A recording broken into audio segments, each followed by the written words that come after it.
If you could go back in time right now to the junior guy before you joined the military, what advice would you give yourself to be successful in the military and also in life? Um, the first thing I would do is I would sign my contract and make sure that I join for 4 years, not 3 years. I don't think 3 years is enough time. I think you need 4 years to be able to get your mindset exactly what you want to do, and it gives you kind of get to see the world.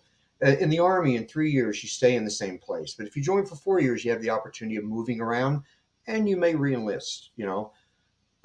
Think about taking college classes while you're on active duty.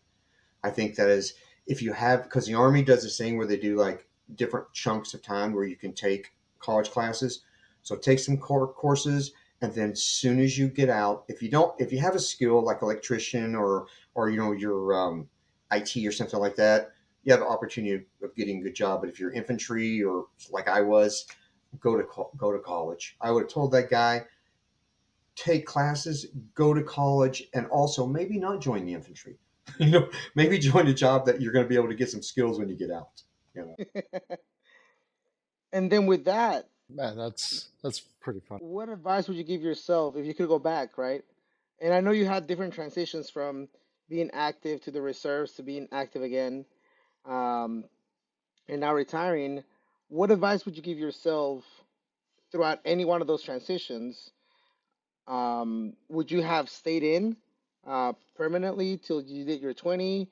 Would you do things differently? What advice would you give yourself if you were that young army guy in there? I think one of the things I would have told my state I would have stayed in for sure. I mean, I only had 5 more years, and I could have probably finagled my way into being able to stay in an area, or my wife and I just had, and my kids was just had been separated for a little bit, but it would have definitely helped me financially, of course, if I were retired, all those years ago, but I think going to school. I mean, I think that was what really, really was a big deal.